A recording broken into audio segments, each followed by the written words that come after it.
광주시가 도심 열섬 현상을 줄이기 위해 지난해부터 온도 1도 낮추기 사업을 추진하고 있지만 광프리카라는 오명을 짓기엔 갈 길이 멉니다. 쾌적한 거리를 만들기 위해 환경미 회원들은 땡볕에서 하루 8시간씩 더위와 사투를 벌이고 있습니다. 세월호 선체에서 발견된 청해진 해운 업무일지와 선원 수첩 등이 4년 만에 복원됐습니다. 안전은 뒷전에 미룬 채 돈벌이에만 급급했던 정황들이 드러났습니다. 올가을에 열릴 북한 예술단의 남한 공연 일부를 광주에서 여는 방안이 검토되고 있습니다. 여러분 안녕하십니까? 광주 MBC 뉴스데스크입니다. 오늘 광주의 낮 기온이 37도를 넘었습니다. 비단 오늘만의 문제는 아닙니다. 세계 평균 기온이 지난 100년 동안 0.7도 올랐는데 광주는 지난 10년 동안에만 1도가 올랐습니다. 폭염이 갈수록 심각해지자 광주시는 지난해부터 온도 1도 낮추기 프로젝트를 추진하고 있는데요.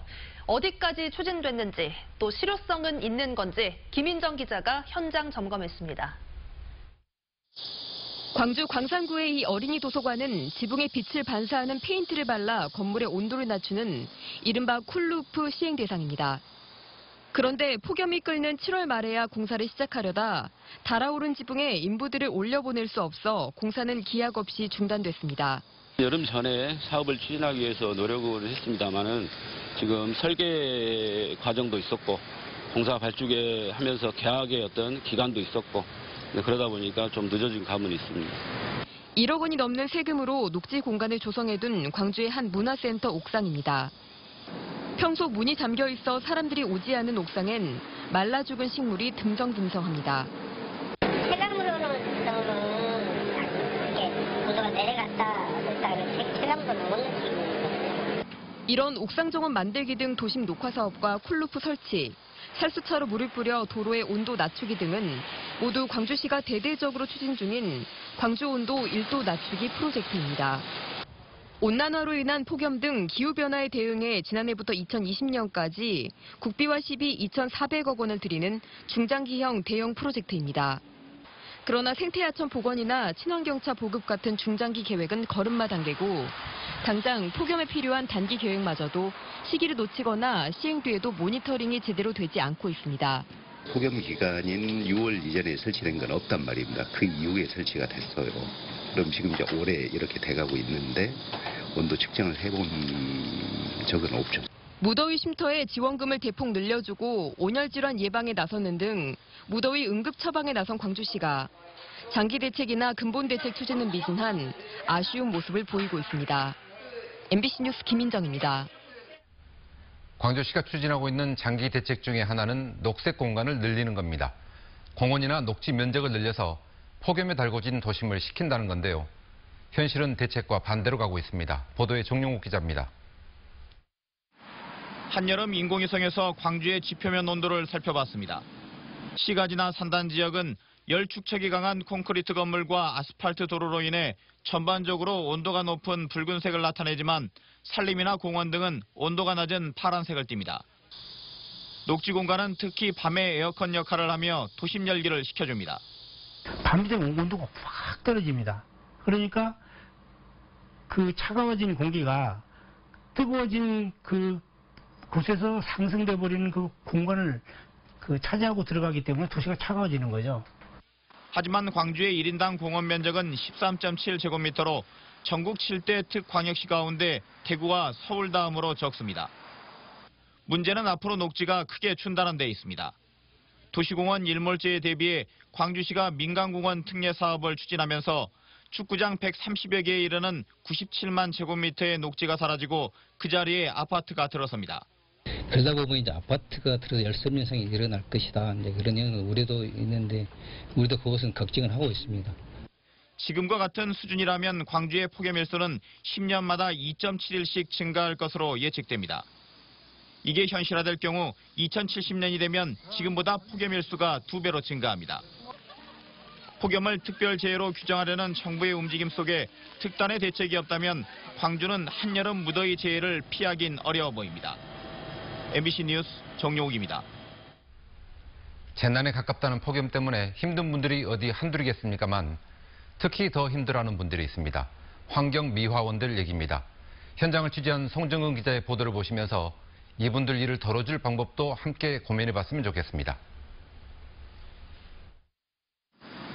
땡볕이 쏟아져도 아스팔트가 끌어올라도 쓰레기는 줄지 않습니다.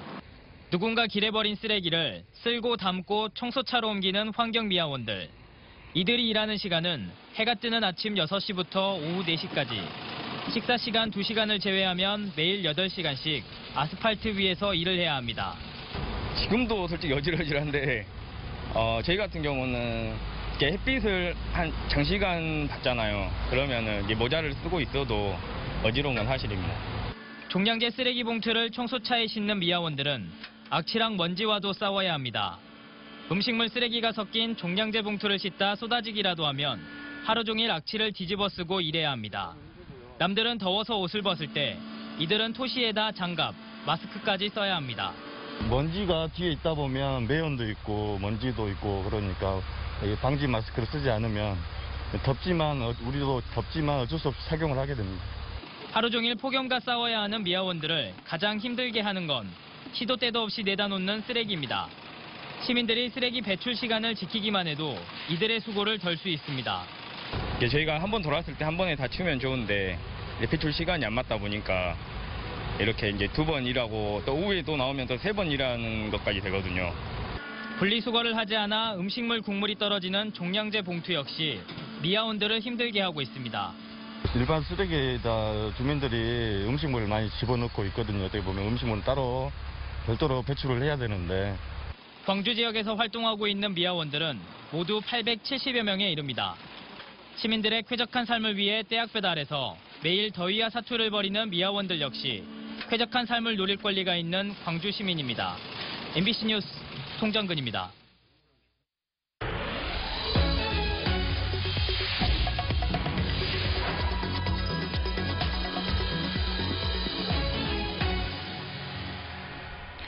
세월호 선체에서 발견된 청해진 해운 업무 일지와 선원 수첩 등 내부 자료들이 4년 만에 복원됐습니다.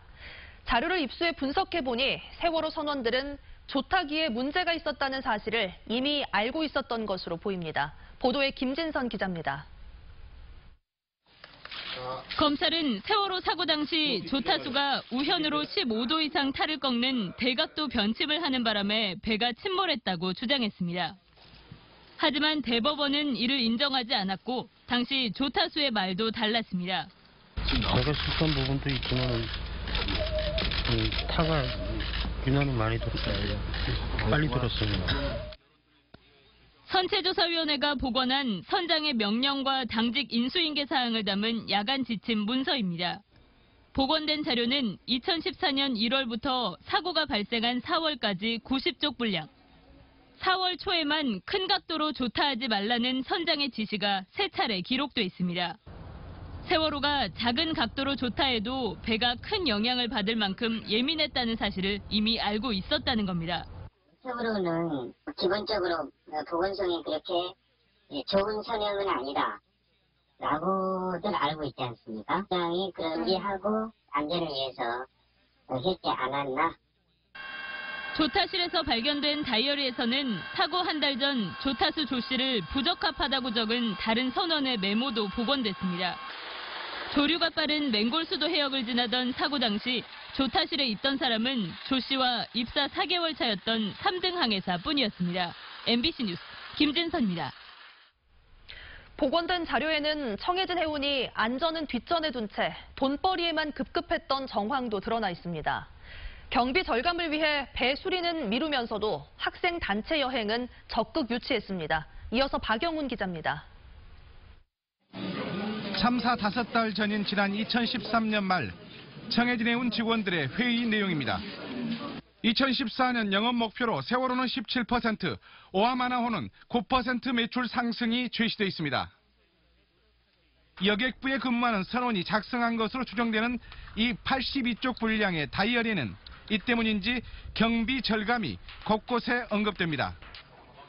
선내 불필요한 수리 신청은 자제하라, 불필요한 수리 사항은 심사숙고 후 제출하라 등 경비를 줄이기 위한 일환으로 보입니다. 전보다는 오로지 돈벌이에만 집착한 현재 어떤 욕심이라고 가지는데 수리나 이런 거 관련돼서도 너무 압박이 좀 심하게 가지 않았겠느냐.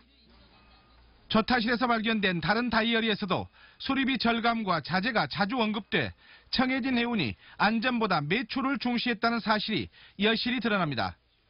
특히 평소 100명 안팎의 승객이 타는 세월호는 평균 300~400명의 승객이 확보되는 학생들의 수학여행을 적극 유치하려 했습니다.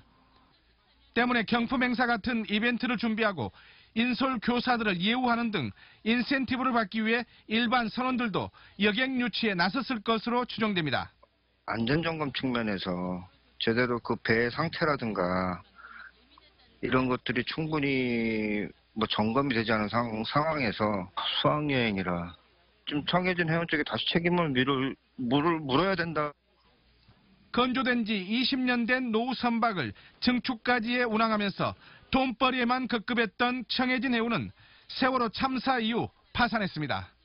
MBC 뉴스 박영훈입니다. 올가을에 열릴 북한 예술단의 공연 일부를 광주에서 여는 방안이 검토되고 있습니다. 도종환 문체부 장관은 민주평화당 최경환 의원을 만난 자리에서 북한 예술단의 공연 일부를 광주에서 개최하는 방안을 검토 중이라고 말했다고 최 의원이 전했습니다. 정부는 지난 4월 평양에서 열린 봄이 온다의 답방 형식으로 가을이 왔다 공연을 추진하고 있는데 광주 공연이 성사될 경우 아시아 문화전당에서 열릴 비엔날레 북한 미술전과 더불어 광주가 크게 주목받을 것으로 기대됩니다. 문재인 대통령이 민주당 이계호 의원을 농림축산식품부 장관으로 지명했습니다. 청와대 김의겸 대변인은 브리핑에서 이계호 의원이 다양한 행정 경험과 정무 감각을 갖추고 있고 농식품부 조직과 업무 전반을 잘 꿰뚫어보고 있다고 인선 배경을 설명했습니다. 재선 국회의원인 이 의원은 지난 6월 지방선거를 앞두고 전남도지사 선거 출마를 준비했지만 당 지도부의 만류로 포기했고 당시 농식품부 장관직을 사퇴하고 출마한 김영록 현 지사가 민주당 공천을 받았습니다. 오늘 오전 11시 40분쯤 곡성군 오곡면 섬진강에서 다슬기와 제첩을 채취하던 54살 박모 씨가 실종됐다가 3시간 만에 강변에서 숨진 채 발견됐습니다. 경찰과 소방당국은 지인 2명과 제첩을 채취하러 온 박 씨가 깊은 곳에 들어가면서 물에 빠진 것으로 보고 정확한 경위를 조사하고 있습니다. 영산강의 올여름 첫 수질 예보제 관심 단계가 내려졌습니다. 국립환경과학원 영산강 물환경연구소는 승촌보 클로로필 A 표층의 농도와 죽산보 남조류 세포수를 실측한 결과 수질 예보제 기준을 넘겼다며 오늘 오후 5시를 기해 관심 단계를 발령했습니다. 지난해에는 6월 초순에 영산강 조류 경보가 내려졌지만 올해는 한 달 반가량 늦어졌습니다. 광주 하남산단에 입주한 50인 이상 기업 10곳 가운데 9곳이 올해 여름 휴가를 5일 이상 시행하는 것으로 나타났습니다. 하남산단 관리공단에 따르면 50인 이상 기업 70곳 가운데 5일 이상 여름 휴가를 주는 곳은 90%에 해당하는 63곳으로 지난해 44%에 비해 크게 늘었습니다. 하지만 58.5%는 휴가비를 지급하지 못하는 것으로 조사됐고 상여금을 지급하는 업체는 15.7%, 병려금을 주는 곳은 18.5%로 나타났습니다. 이번 달 광주 전남 지역의 소비자 심리지수가 지난해 5월 이후 가장 낮은 것으로 나타났습니다. 한국은행 광주 전남본부에 따르면 광주와 전남 도시 지역 600가구를 대상으로 7월 중 소비자 동향을 조사한 결과 소비자 심리지수는 105.6으로 지난해 5월 이후 가장 낮게 나타났습니다. 현재 생활 형편 정도를 말해주는 소비자 동향지수는 94로 전달보다 2포인트 하락했고 생활 형편 전망지수는 99로 3포인트 떨어졌습니다.